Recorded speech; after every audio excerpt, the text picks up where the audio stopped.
I just recalled something. I don't know why, but I decided to speak about it, even though on surface level it's of minor importance, if at all, and it's not related to the new developments that will affect all of humankind.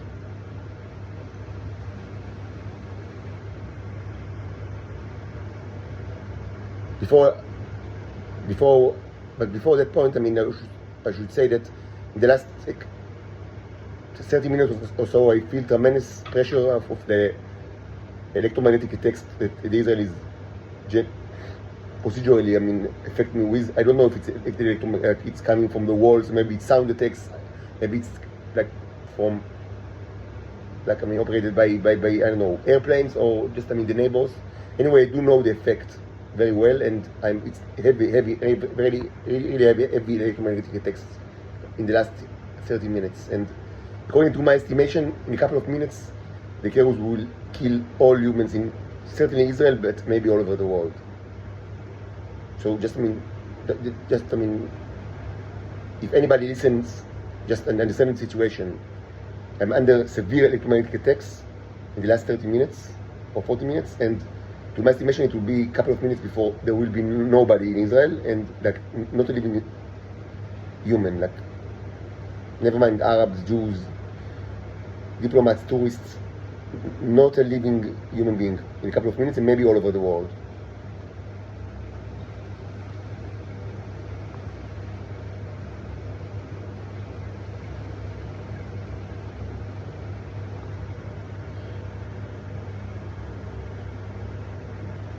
There was a relatively, peculiar issue that I discussed in the last months.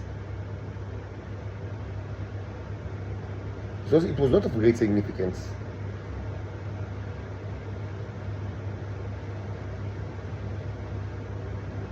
It was kind of it was left as an open issue, and I would like to address it.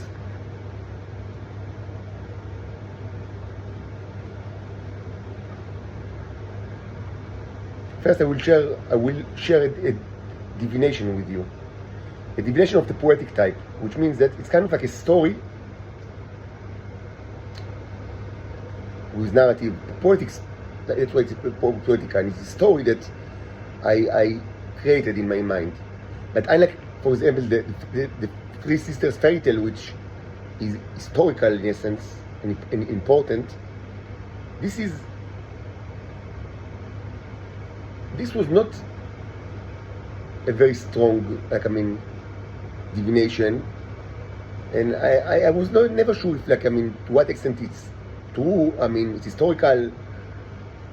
Even though it concerns myself as a child, it's not something from million years ago. But I never really understood. If it's it's like a metaphor, because it could be understood metaphorically.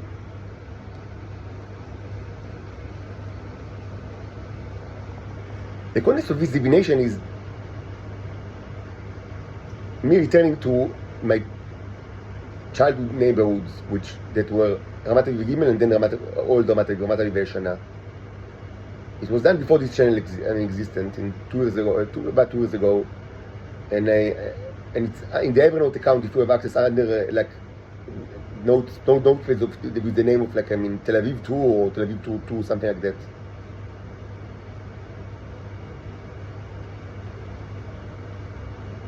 Maybe you find it interesting, even though it's in Hebrew, but maybe you find it interesting.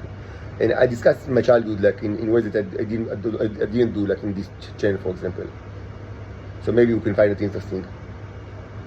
And one of the things that I've said is that I feel that I grew up in Ramat Aviv, and I feel that throughout my childhood, my nature was kept as a secret inside Israeli intelligence. And the fact that it was kept a secret tremendously helped me to grow up in a relatively normal way, even though it wasn't completely normal, and it was not always happy. It was both sad moments and very sad moments and misery, and also happiness and successes,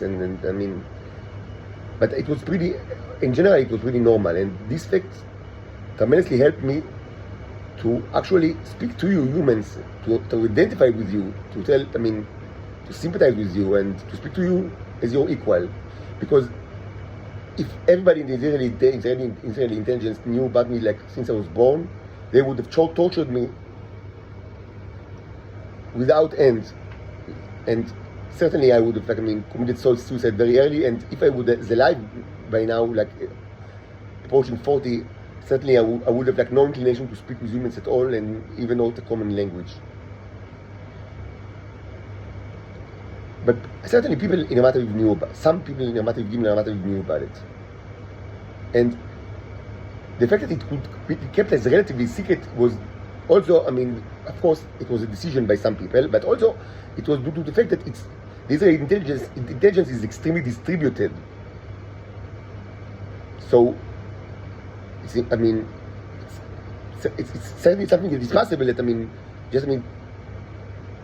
a subgroup of the Israeli, maybe very small one of the Israeli intelligence will share like a secret that others do not know, even very higher ups.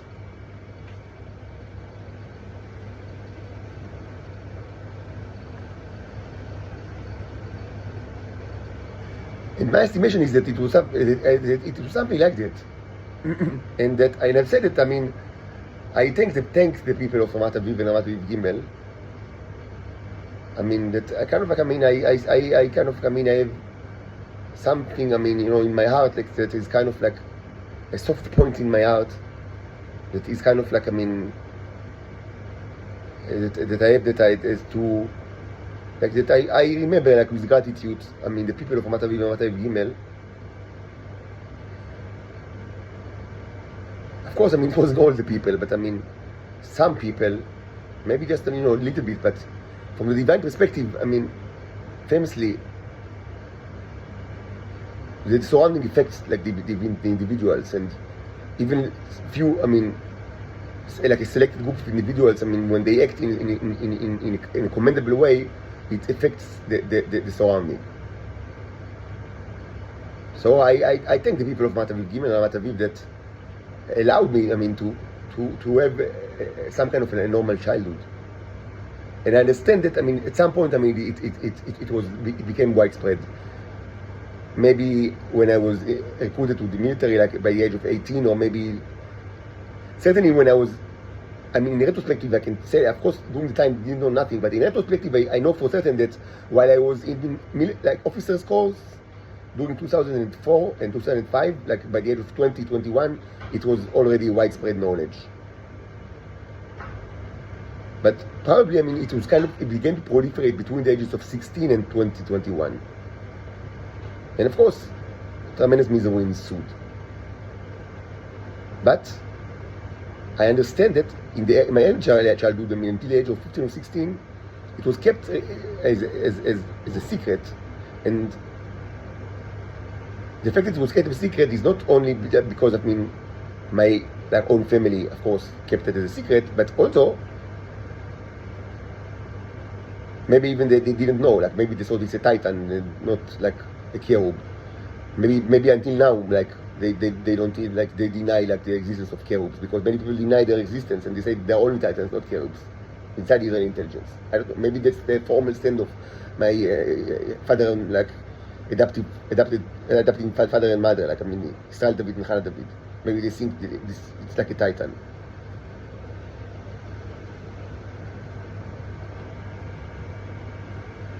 But it was evident to me that, not just by divination, but by inquiry and rationalization, that some people in Ramat Aviv, maybe not many, but in Ramat Aviv Gimel, knew that this boy is not just a titan, but something but a cherub, and they understood the implications of cherubs, because it was not the first cherub to appear, even not in the modern state of Israel.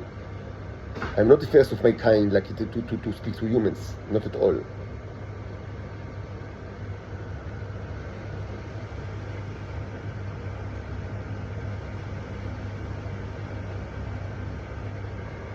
Another electromagnetic attack. Thank you very much. Now it's disoriented. I'm disoriented because of these electromagnetic attacks. So let me try to catch continue from where it's just, it's unbelievable torture. Like, it's zapped into your head.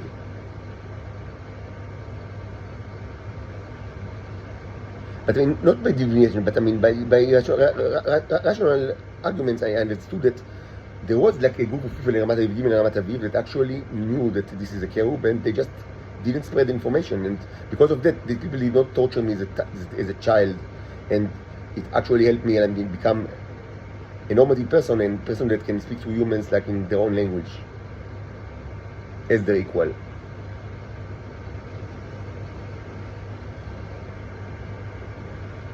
Now it should be said that I grew up. My childhood was, I mean, a lot of my childhood was spent, I mean, physically, like, I mean, very close to the Tel Aviv University, because, I mean, both like in Ramat Aviv, when we lived in Ramat Aviv, it was close to it, and also most of my childhood I lived it's after my parents were divorced. So I lived in Ramat Aviv Shana, like in Brazil Street, which is of course very close to the university, and both my parents, I mean, had like a long background with Tel Aviv University and like worked there, and had like many degrees, like and my father done the PhD in Tel Aviv, and like I mean, and I had, and also my aunt done the PhD in Tel Aviv University, and my mother worked there for a long time, and so I kind of like I was always like I always like spend time like in Dionon, like back when it was still like a very big like shop. I remember it from early childhood, like, and later, like, I mean, like as a child, like buying like games with my father, or later just as a boy, like searching for new books or of stuff, and like even just reading books inside it was a large store. And of course the gym and the country club and the summer programs that I mentioned, and so much of this childhood was spent around Tel Aviv University, and like it's literally like almost literally like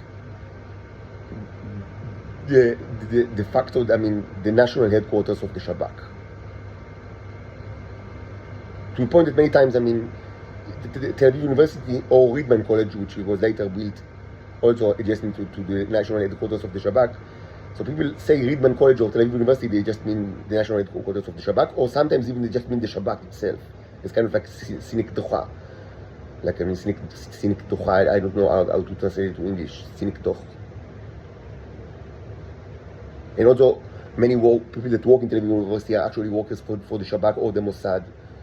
So, and that's what I spent like tremendous amount of my child, like, as close as possible to actually being like inside the national headquarters of the Shabak. But still, maybe just because of that, my true nature was kept as a secret from practically everybody in the Shabak until about the age of 16 or 17.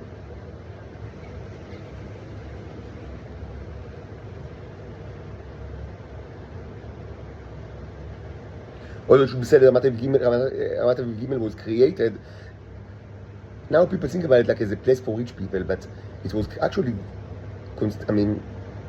constructed during the late 70s or early 80s as one of many neighborhoods in Israel that were created specifically, like as a privilege for people of the intelligence services, like, the security services, but mostly the Shabak and Mossad. Like to allow them to have like first pick of like apartments like in very, very convenient prices. It's kind of like a privilege that historically it's still done today. The whole city of Shoham was built that way, and also many other kind of like towns, and neighborhoods all over Israel. It's historically it's a way to because real estate prices were always very high in Israel, and today it's more than ever. It's kind of like unbelievably high, and Tel Aviv is completely ridiculous. It's how expensive the real estate, but it was never cheap. It was always very expensive. As measured by how many average salaries are needed in order to purchase an average apartment in Israel. So it was always well over 100.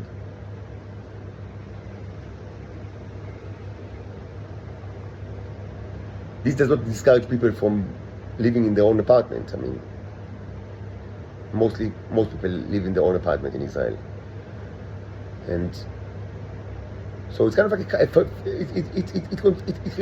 to create like some kind of like a feudal culture in Israel. That much of like the personal condition of person is dictated by the real estate situation, and most of it is inherited. It wasn't always like that, but now it's like that.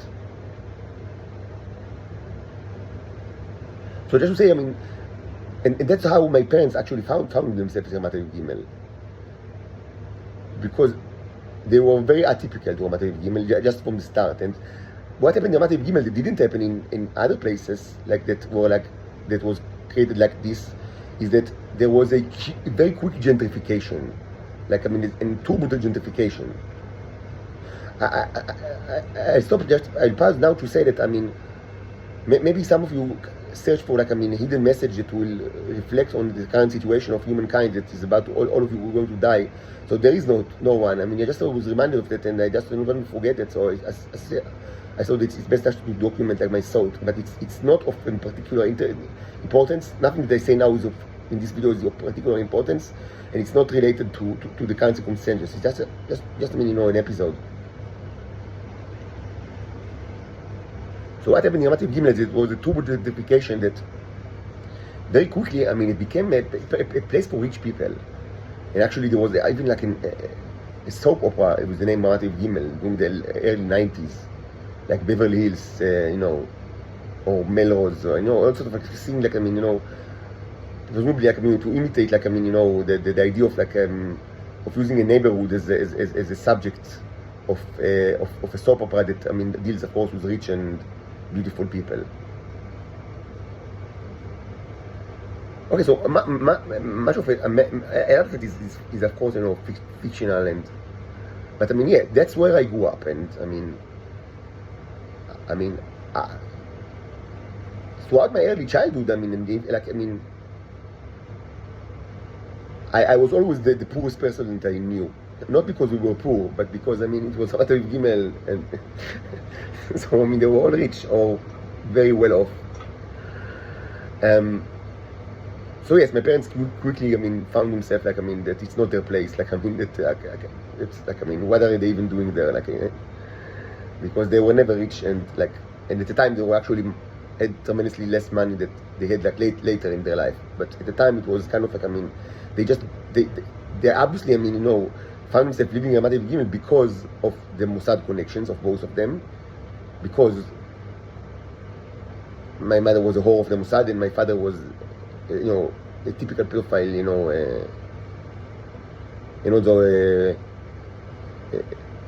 a son of a very high profile traitor of the Mossad, historical traitor, and the best man that I ever knew. But this is discussed in other places.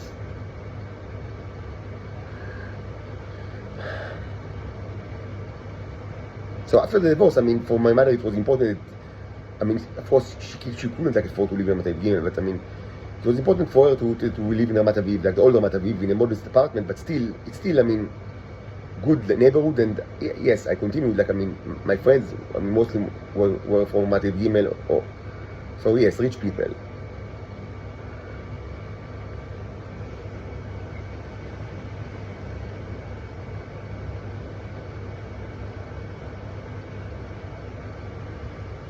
Obviously, many of the people that I knew as a child, the adults were associated with the Shabak and the Mossad, obviously. And to my estimation, some of them certainly knew that, probably even more than my parents, maybe up to this day.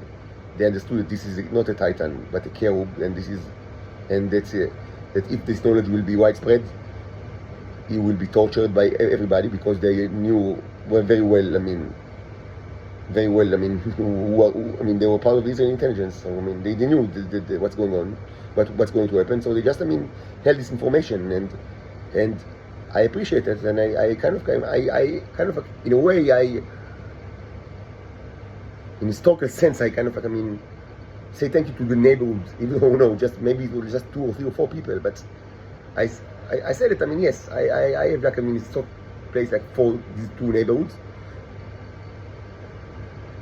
Never mind if they are rich or not, if they are Ashkenazi or not, if they can be disgusting, but I mean, the important fact is that yes, I mean, certainly there was a group of people that knew and did not share this information, and this is not trivial at all. And because of that, I can speak to you right now, because otherwise it's either that I would committed suicide long ago, or that I was so, if I was, again, if I managed to live until now, certainly I would become such a person that is completely detached from human affairs and cannot speak to you in your own language, from your own point of view.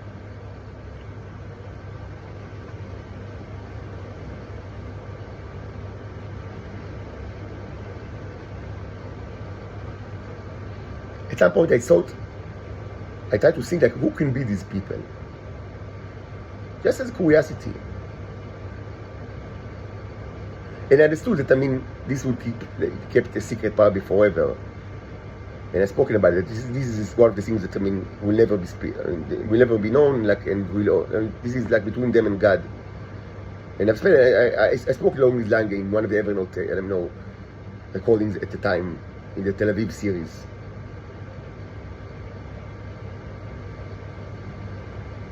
Should be said that both Shach-Mat and you might find it surprising, but initially there was actually quite a bit of like people in Shach-Mat that were religious, and although not Ashkenazi at all, but actually Sephardic, like not like as a tiny minority, but I mean quite a bit of the population.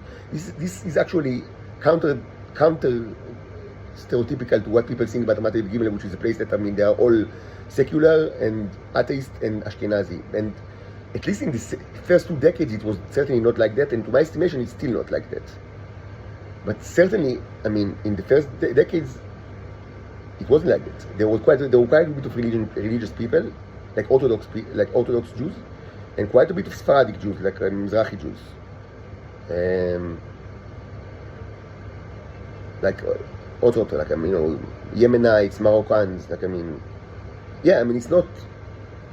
It doesn't sit well with the stereotype of Shach-Mat, but I mean, stereotypes are not always true. And it should be said that, I mean, the fact that they were Sephardic doesn't mean that they were poor. I mean, not at all. I mean, it's not like the 1950s. It was like the 1990s. I mean, or late 80s. I mean, so there were quite a bit of rich, like, Sephardic and Mizrahi Jews in Israel. It's not like a curiosity. And mostly these are the people that I grew up with. So I mean, these were my friends, like, and their families, like, I mean, are the adults that I knew as a child.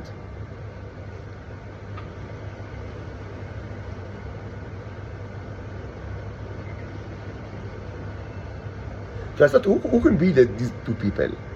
And I started to divinate like about it. So, like in the poetic sense, like there are all sorts of divinations, but this was like a poetic divinations that are probably the least reliable, but are interesting because you kind of create stories in your mind that, I mean, it might be true in a metaphorical way, it might not be true at all, but. So I thought about two people, two men. One was a neighbor of us, like when my parents were still married, when we lived in Bet Zuri Street, like 32 Bet Zuri Street. It's like the apartment where, I mean, my first apartment, like, I mean, 32 Bet Zuri Street.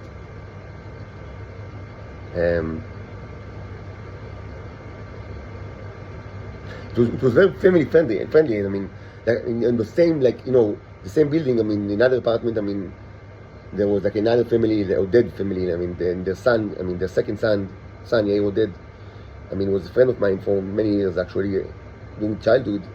And like in 30 Beit Zuri, which is kind of like the adjacent building, they live like the Tam family, and they had like the third son, Amit Tam, was also a friend of mine, not a very good friend, but yes, still, I mean, I liked him, like, as a child. And I spent some time in their apartment, things like that.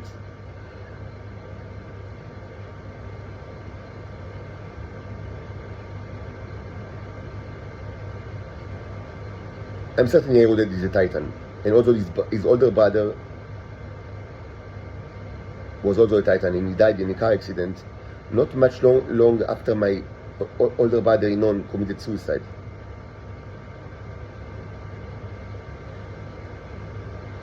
Well, few of my first memories are actually related to the Oded family, even though we weren't that close to them. But I mean, they lived like with the same apartment, and so I have very early memories from from this family.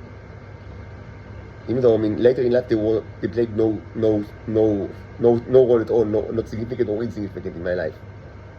Just to say, for some reason I'm certain that both Yair and his brother was, rest in peace, were titans.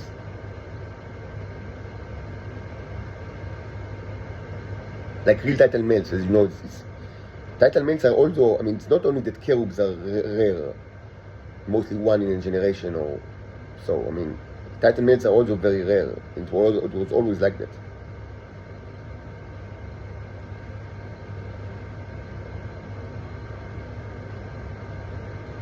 But it's another issue, like the Oded families. Maybe some other time I'll speak about this thing. So I thought that maybe, two persons that perhaps, knew about my nature and kept it a secret. One was actually another neighbor from 32 Beit Suri Street. He was, of course, a Mizrahi religious Jew. Very kind of stereotypical in kind of very kind of friendly and likes to speak, and be on like Israeli friendly, and of course religious. The synagogue that where we like the Mizrahis, prayed. Was, and this was the first synagogue that I went pretty regularly to. Was Eichal Chaim. Four still exists. At the time, it was a new synagogue. And at the time, it was considered extremely in Israeli. In international standard, it's different. But in Israeli standard, it was considered a extremely high society synagogue. With kind of the synagogue of the type that people go there during the Chagim, the Tishrei holidays, so it was packed with tremendous amount of people, from Ramat Aviv Gimel and Neve Avivim, which is the just neighborhood. So a huge amount of people, and they go there, which is not uncommon, but at least not at the time in Israel. But what was uncommon is that they don't, and it's common to give the relatively large donations during the holidays, the Tishrei holidays. This is true to everywhere. But the question is what is considered high? Maybe the regular the many synagogues, the regular donations during Saturdays high shekalim, 18 shekels. So so a very high donation could be 10 times high. Yom Kippur, Neila, or Aliyah Rishona, Aliyah Shniya, whatever. So it was also like that in Eichal Chaim, but 100 times 100, but not 10 times high, but sometimes up to 100,000. So it was very extremely, lavish during the time and also today.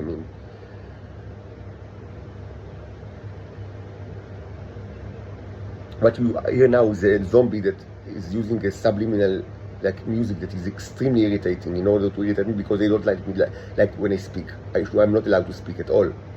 So the zombie is started the music that is extremely annoying to me. But I will try to continue the video and to ignore this kind of attack.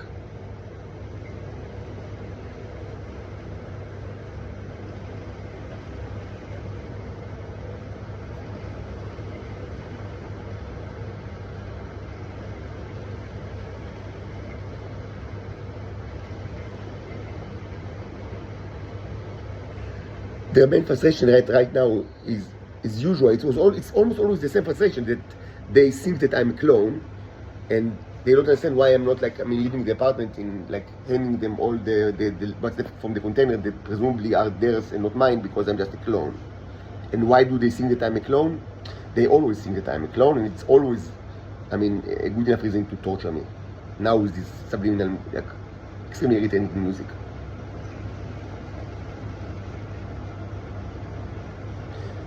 I'm telling you just so you know why you suffer all over the world because of that. You suffer because of that. Because of the American hats. It takes us right now. Right now.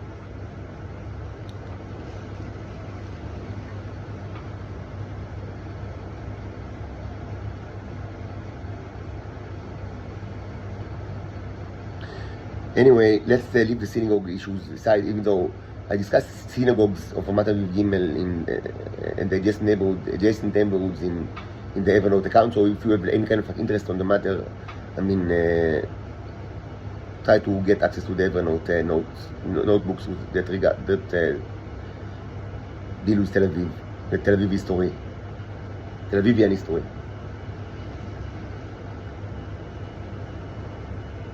So we had a neighbor that, I mean, I'm not going to say his name, but I mean, he had only daughters, like many daughters. And like I imagine him as kind of like, I mean, you know, and he was very friendly, you know, talkative, and you know, Mizrahi Jew, you know, kind of like stereotypical, and you know, and well off, but not very rich. This street was not, it was considered like, I mean, one of the poor streets of Ramat Aviv Gimel, Betzuri Street. And probably still like that. Even though, of course, it's all relative. I mean, in national scale, it's probably one of, I mean, it's very high in the first, Asiron Elyon, like, I mean, you know, it's like, I mean, like I don't remember what's the name for Asiron, like, I mean, like percentile, but I mean of the 10%, like, I mean, so it's deep, like, you know, high in the top 10%, like, I mean, from socio-economical scale. But I mean, you know, in the Ramat Aviv Gimel it was like less of like a fancy street.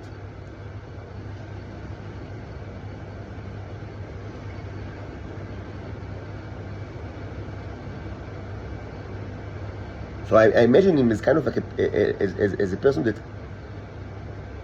can murder Titans and Palestinians without even, like, I mean, without a question, like, I mean, doing it, presumably he's doing it, like, I mean, for many, many years. Just, you know, just, I mean, murder them on the streets or whatever, I mean, using all sorts of ways. And that's, I mean, you know, just, I mean, and then, you know, keep the friendly appearance, and, you know, be very friendly in the building, and to the neighbors, and, you know, and in the synagogue, like, be very lovely to everybody. And of course, I mean, a very loving father to his many Titan female daughters, as was customary in the time. It's not now, but during the time it was customary, actually. How could they live with this kind of, like, existence? I don't know, but this is the divine, the poetic divination that I have regarding this person. And so he had ways to quickly actually identify the fact that not only that I'm not Homo sapiens, actually I'm a cherub, and he just decided, I mean, to do nothing about it. Even though much of his job was just, I mean, to murder Titans. So if there is any truth to the story, I mean, I actually gave quite a bit of, like, you know, information that you can actually, I mean, know who is the person if you have knowledge of the, you know, I mean, if it's very important to you, I mean, I gave enough that you can know who is this guy, but I mean, so if it's true, so I thank him a lot. I mean, thank you very much. You've done a very good thing. I mean, incredibly good thing.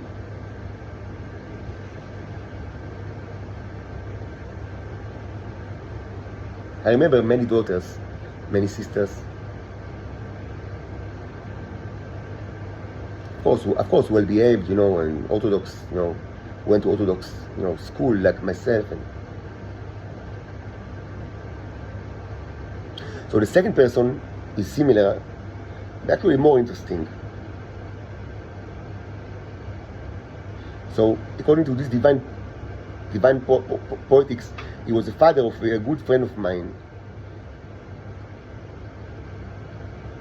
Actually, not from Ramat Aviv Gimel, but from they call it Shikun Lamed, which is a adjacent neighborhood, which is also very well off, and also populated with people of the intelligence community.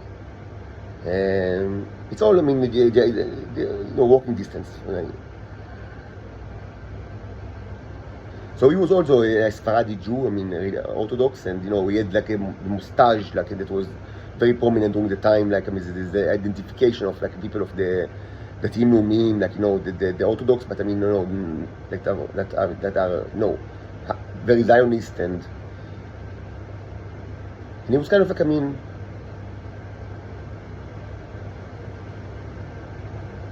there was something about him that, I mean,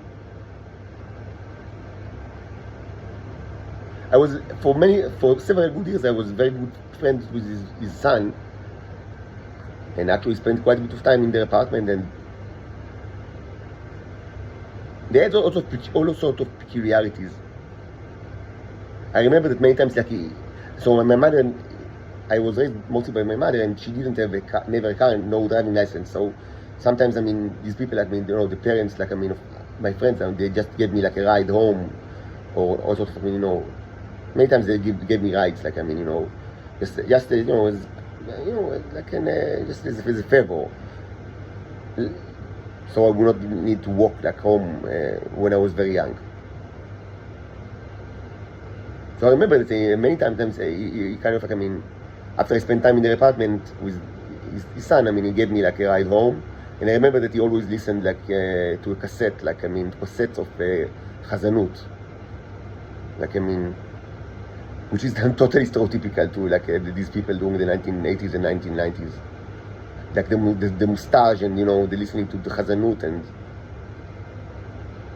for some reason I thought that, like, I had like in divine way, I think that I imagine him as not just, I mean, the person of the Israeli intelligence, but as a Blade Runner, like a person that, I mean, specifically, I mean, that's what he's doing. Like, I mean, detecting the Titans, certainly the males, and I mean, if it's a female, just, I mean, capturing their hair, and if it's a male, just, I mean, cold-bloodedly murdering, like, I mean, even like with a knife. Like, I mean, I kind of, like, I mean, I had it in my head, like, I mean, I don't know why, the image of him, like, I mean, just killing like a Titan, with blood, like, I mean, stains, like, I mean, splashing over his kind of like white, buttoned white shirt that was so typical, I mean, for these people, like the Orthodox, National Orthodox. Like, so I kind of like imagine him, like, just murdering a Titan, and just, I mean, go inside the car, I mean, get to his car, and just listening to the, Chazanut, like, I mean, Chazanut means like, like a liturgical, I mean, it's not really liturgical, it's kind of like a religious music, I mean, and just get back to his apartment, and just, I mean, and speak to his wife, and I also, of course, I remember the mother, I mean, very well, and she just cleaned, she was like a homemaker, the mother, which was actually not common at all during the time in Ramat Aviv and the adjacent neighborhoods. Even though we speak about the late 80s and early 90s, but it was, I mean, in the rest of Israel, it was much more common, like, for women to be homemakers, like, I mean, to have no, like, I mean, salary job, but in this neighborhood, it was very uncommon, but she was one of the few that, I mean, that's what she just raised their children, like, I mean, the one that was my friend and his two sisters. I remember they had, like, living room, like, a salon, what's it called, that, I mean, with sofas that nobody ever touched, like, I mean, it was not allowed to nobody to have not to touch them at all. And I always find it very peculiar that, I mean, people have, like, I mean, like a living room that is never used, like, just, I mean, museum with, like, I mean, very, I mean, like, decorated sofas that, I mean, presumably were taken from, like, Museum of Louis XVI or something, and nobody ever sits on it at all, like, I mean, and and like the mother vehemently objected. I mean, anyone who really didn't touch the sofas. They had another room in the apartment which was like the culture room. That's where was the TV and the computer. Actually, that's where I spent many hours as a child with my friend. So this was like the real living room, like the salon, like the living room, both for the adults and the children. But the big living room, like the big like salon, was just like a museum. Like it was not allowed to even touch like the sofas. Anyway, you can say Ashkenazim and their issues, but they were not. They were Sephardic. So I imagine him, molding the Titan, and the mother just cleans the shirt of the blood, and then just go to sleep, and no problems at all, no problem at all. And I had a specific divination in my mind of him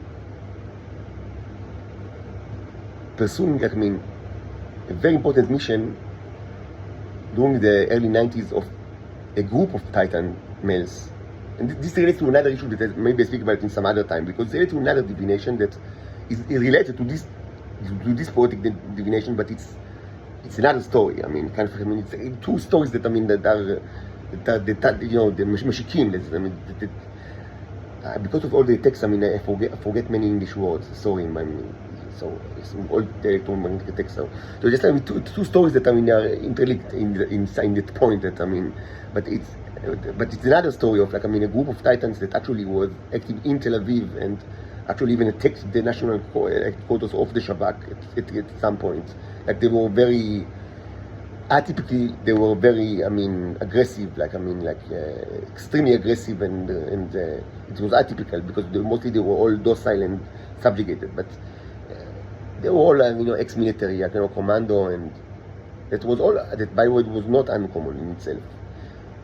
It was actually typical, but never. It's another story. They're all of them. So the people of Shabak chased them, and also this guy and this father of my friend, and after a certain time, the Shabak got the upper end, and they just they just killed murder, whatever you want to say, but they just killed all of them.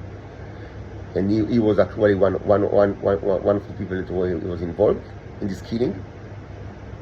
And of course, he was, after they were dead, he was very, sad. He was never really happy, because you need to imagine these people, they never really show much emotion. They have the mustache and the Perkei Chazanut, like in the cassettes, and they don't show much emotion. And they like their wife as homemakers, even though it wasn't in fashion during the time, but they were very old-fashioned. Like the woman should not work but raise the children. And as I said, he was cordial towards me. He gave me rides, when I was younger, because he didn't, so I wouldn't need to work, after I've spent time in their apartment. So I in this divination, I kind of imagine him getting back to the apartment after successfully. He and other people killed all these group of rogue Titans, which is a story that, again, it's a different story, maybe for another time. And so, of course, with elevated spirit, but still constrained. Constrained because they never show emotion too much. So it's he feels fine that yes, they now they got finally the upper end, and these presumably terrorists, whatever you want to call them, are all dead, and this threat is now removed, and all is well, as they say. And he gets back home, and it's evening, and then he noticed me and his son playing chess. So the son was actually a chess prodigy. He was very, very talented in chess. I was always very novice and amateur. I played chess as a child, but he was tremendously better than Naim. But sometimes we play chess with children, like both of us, even though he was always much better than Naim. But it's one of the things that we like chess.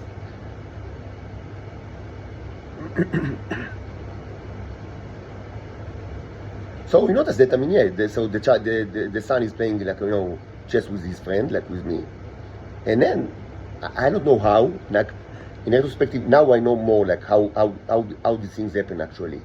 But at the time when I had this divination, like 2 years ago, I had no idea how it actually works.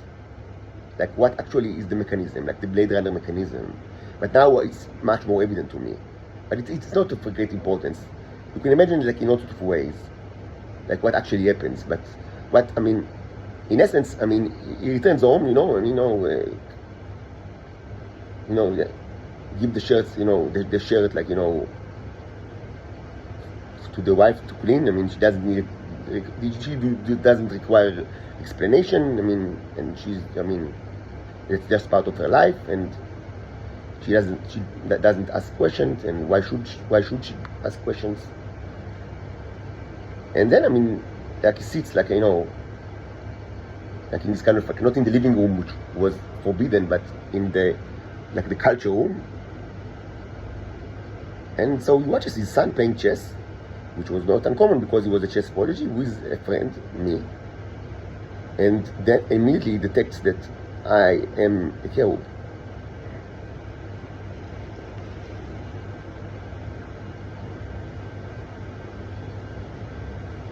Like right, after like he finally was able with other people of the Shabak to murder or to kill, whatever you want to say, like the group of that rogue Titan males.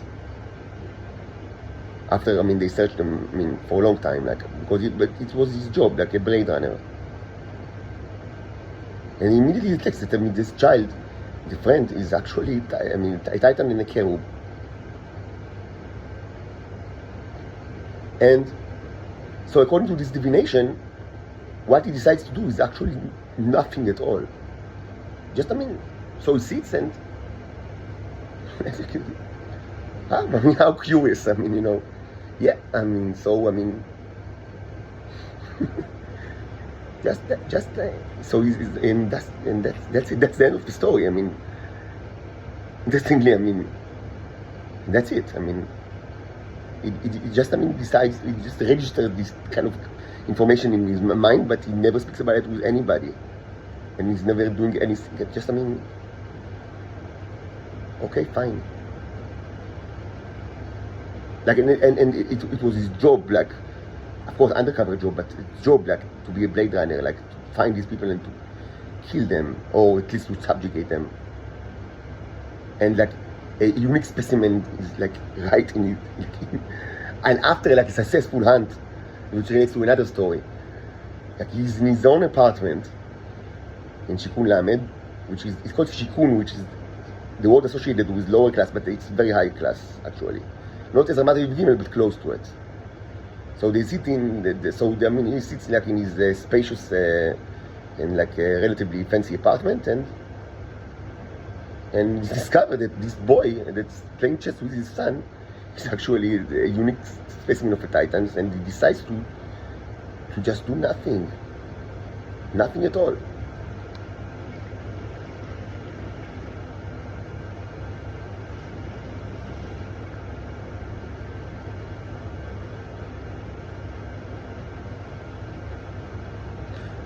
So, after I did this divination, I decided, just to thank him. I did not contact him. Just, in my mind, in my heart, I say thank you very much. It was very nice of you to act this way. It was the best kind of from my perspective, it was the best course of action. Just not to do anything at all. And yeah, he was a murderer. It was his job to be a murderer of slaves, of runaway slaves. But I don't know what to make of it too much. Just the way it was. At least in a divine way. You can decide yourself. To what extent what this story represents. I mean, this was my, the last statement was kind of like, I mean, the end of the story, I mean, up until like, a couple of weeks ago. There's all about like an interesting story that, I mean, and since, it might be completely not historical, I mean, there is no like reason like to actually say who this person was, because, I mean, might be untrue at all. But maybe it's true in a metaphorical way. So what happens now? I mean, so yes, but I mean, it's not the end of the story.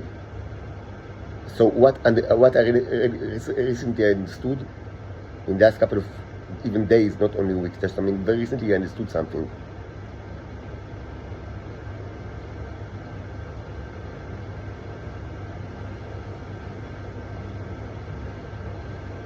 In a sense, it's a true story, but it's not. It wasn't him. It was another person.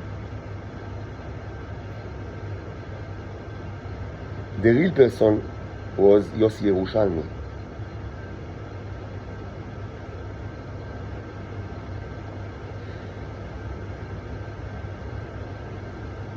And because of the bicycle mechanism, and because of the fact that he was certainly a high-profile hybrid, it was easy for him to know that I am a cherub. And he actually detected that while I played chess with him, not with his son.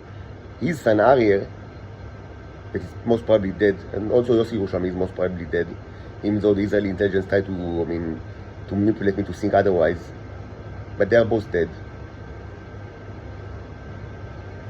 But at the time, of course, he was like a high-profile hybrid. So when I was very young, I played chess with him. Like, I was very, very young. And he was doing this chess game with him, not with his son. Because I was also a very good friend with his son, Aryeh. But I played chess, and then, doing this chess game, he understood it.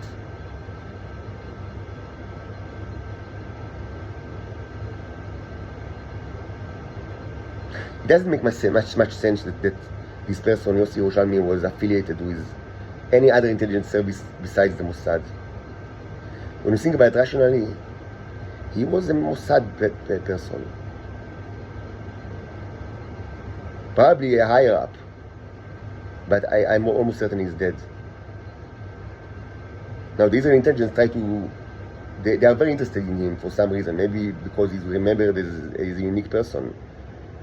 So, when I mentioned the Yossi Yerushalmi, it's kind of like, as a side note, about a month ago, it conjured like a ton of comments, like unbelievably, irregular amount of comments. Of course, in all sorts of directions. But realistically, he must have been a Mossad person. And he is probably dead. And his son is also dead. I promise to speak about Aryeh because I understand that, probably the mother, once might find some comfort in me speaking about him. Because I spoke about him a little bit, like, about months ago, and I understood that it had some kind of, positive effect on some people, maybe the mother. And yes, I have a very good memory, and I remember, and Aryeh was a very good friend of mine, for many years, and I already discussed it, so I should not repeat myself, but yes, I have many memories for me, even from kindergarten, from when we were 4 years old, and up until the age of 18. But it's just not the time to speak about it, because it's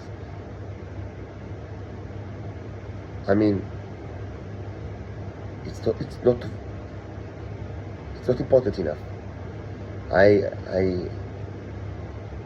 No. I don't want to sound offensive. I understand what it means to lose a child, because my brother died, when he was very young. My older brother.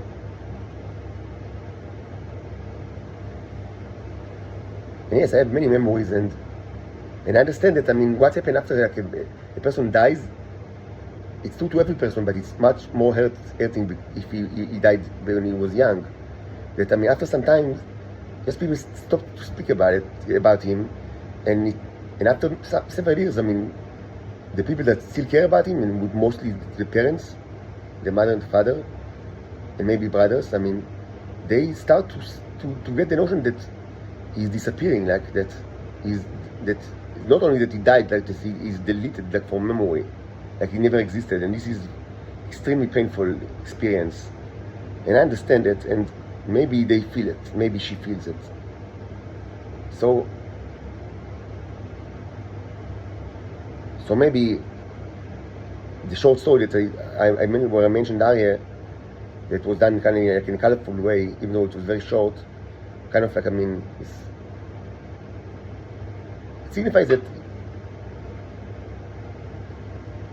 a person cannot be deleted from history, and certainly not, I mean, from our perspective, the cherubs, and we have very good memory, and we remember things from very young age, and we also have dramatic tendencies, like to reshape, I mean, the stories in a dramatic way, as you understand very well by now. And the dramatization also, I mean, affects, I mean, how solid, I mean, the stories are kind of like, I mean, cemented in the memory.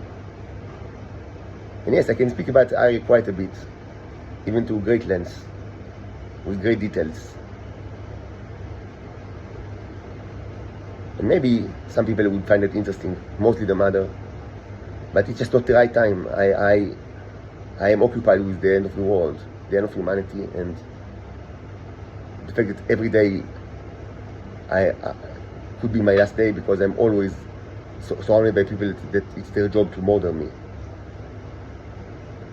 But maybe some other time I will get back to this issue.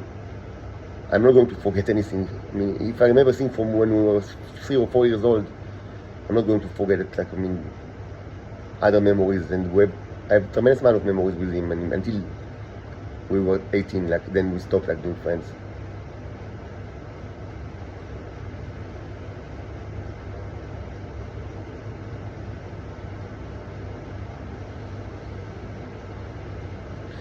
So it's almost an hour-long video, so we'll stop here, and what I will do now is get back to the targeting project, which means hanging paintings of the many that I have on the wall that will, of course, direct the starships that are now very active, as you understand.